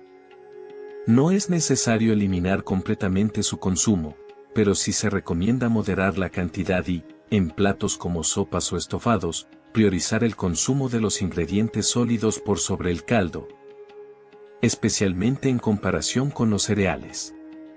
Hoy en día, resulta casi imposible evitar el contacto total con el plástico. Sin embargo, lo fundamental es reducir tanto la cantidad como la frecuencia de la exposición. Si un material no está diseñado para ser ingerido, lo mejor es evitar consumirlo. Además, debemos tener presente que ningún objeto plástico está hecho para durar indefinidamente. Si observamos que presenta rayones o algún daño visible, cambiarlo sin pensarlo es una manera inteligente de prevenir la entrada innecesaria de microplásticos en nuestro organismo. Ahora abordaremos el tema del interior de las ollas arroceras y los utensilios fabricados en aluminio. El contenedor interno de la olla arrocera, que se usa cotidianamente para preparar arroz, necesita un cuidado especial. Existen distintos materiales empleados en estos recipientes, pero en tiempos recientes predominan los de acero inoxidable. Aunque este material es reconocido por su resistencia a la oxidación, no quiere decir que sea completamente inmune a ella. Si observas manchas rojizas o negras dentro del recipiente, esto podría ser señal de una corrosión importante que permitiría la liberación de metales pesados como el níquel o el cromo. Estos elementos pueden tener efectos negativos en el sistema nervioso y, de hecho, la Agencia Internacional para la Investigación del Cáncer clasifica al cromo como un posible agente carcinógeno, por lo que se debe actuar con cautela. Por esta razón, es fundamental limpiar cuidadosamente el interior de la olla y reemplazarlo de inmediato en caso de detectar corrosión visible.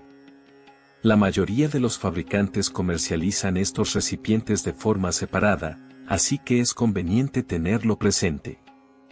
Además, si el recipiente cuenta con un recubrimiento, el uso de esponjas abrasivas puede deteriorarlo y provocar la liberación de microplásticos u otras sustancias perjudiciales.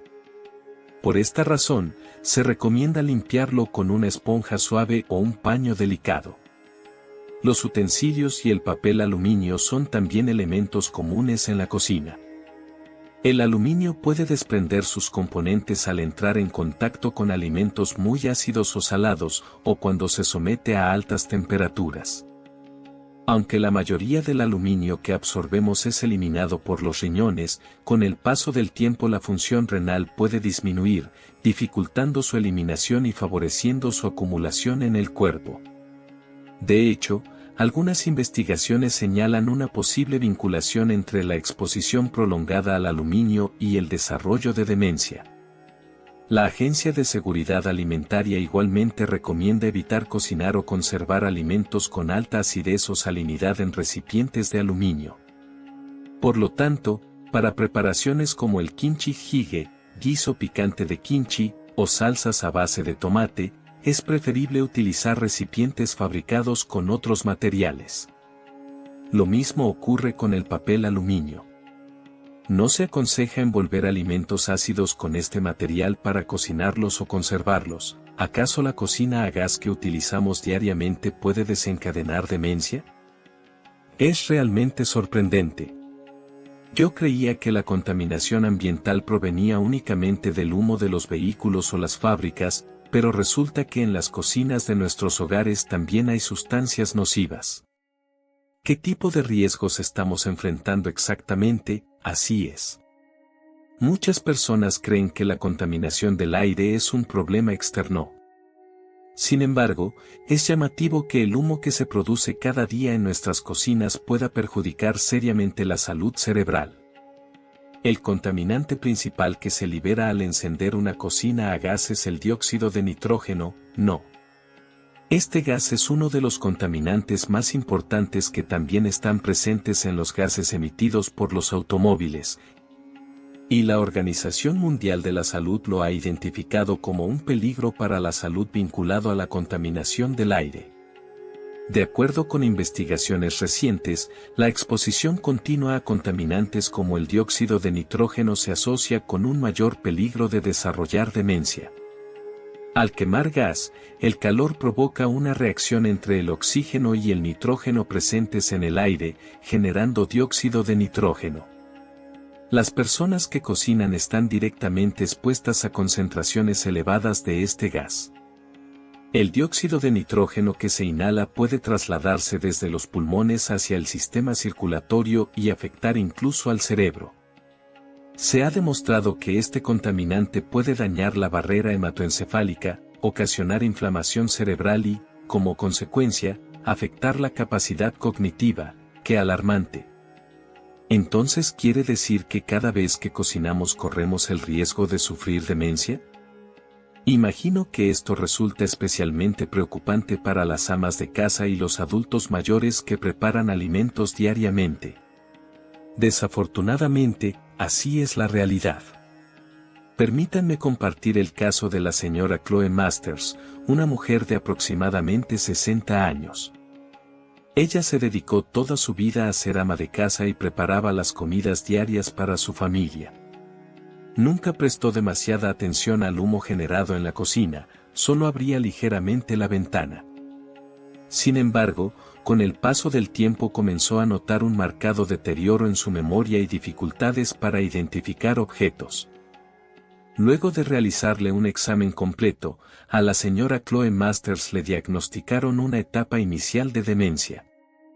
El equipo médico llevó a cabo un análisis detallado de su entorno doméstico y planteó la hipótesis de que la exposición continua al dióxido de nitrógeno presente en la cocina podría haber contribuido al daño en sus capacidades cognitivas. Al recibir esta noticia, la señora Chloe quedó profundamente conmocionada. Había dedicado toda su vida a cuidar de su familia, y ahora se enteraba que ese mismo esfuerzo había provocado un perjuicio en su salud. Fue una experiencia sumamente dolorosa y lamentable.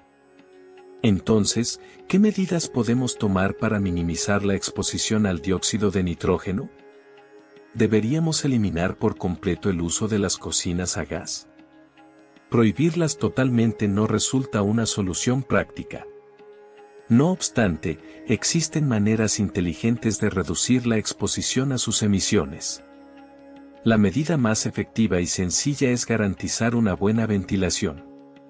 Muchas personas piensan que con abrir una sola ventana es suficiente, pero eso no alcanza. Es necesario abrir al menos 2 ventanas por completo para favorecer un flujo de aire adecuado. Se debe generar una corriente de aire que disperse eficazmente los gases dañinos. De hecho, en estados como California y Nueva York, se están impulsando leyes para vetar las cocinas a gas. Incluso la Sociedad Química Americana está recomendando sustituirlas por cocinas eléctricas. Así de grave es el tema. Si no es posible cambiar a una cocina eléctrica de inmediato, es vital acostumbrarse a ventilar bien durante al menos 10 minutos antes y después de cocinar, así como mientras se está cocinando. Especialmente en jornadas con niveles elevados de polvo fino, la calidad del aire dentro del hogar puede empeorar considerablemente, por lo que es aconsejable ventilar, aunque sea por poco tiempo, y posteriormente utilizar un purificador de aire. El modo de cocinar también influye. Freír o saltear genera una mayor cantidad de partículas en el ambiente además del dióxido de nitrógeno, por lo que es preferible emplear técnicas como hervir o cocinar al vapor, que resultan más beneficiosas para la salud cerebral. Profesor, hoy recibimos información realmente valiosa que me hizo reflexionar acerca de los riesgos invisibles en diferentes espacios de la casa. Voy a comenzar a poner en práctica estos consejos desde hoy mismo. Así es, amigos, la demencia no es un asunto lejano. Sin embargo, con las pequeñas rutinas que compartí, es posible prevenirla y retrasar su aparición. Un leve cambio en nuestra rutina diaria puede convertirse en la mejor defensa para cuidar la salud de nuestro cerebro. Les animo a empezar a ponerlo en práctica desde hoy mismo para disfrutar de una vejez saludable. Ahora les haré un resumen claro con 5 cosas buenas para su salud. Al usar la cocina a gas, abrir completamente al menos 2 ventanas para ventilar adecuadamente. Enjuagar bien con agua después de usar enjuague bucal o pasta dental. Reemplazar sin dudar los recipientes de plástico o silicona que estén rayados o deteriorados.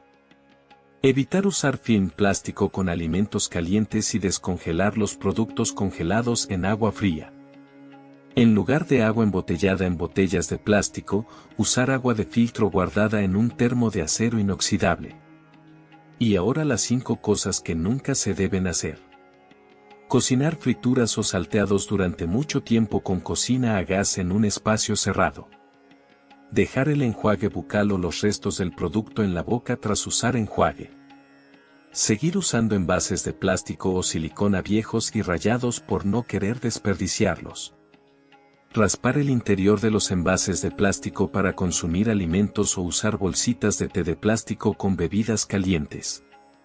Cocinar alimentos muy salados o ácidos en envases de aluminio, especialmente si tienes problemas renales.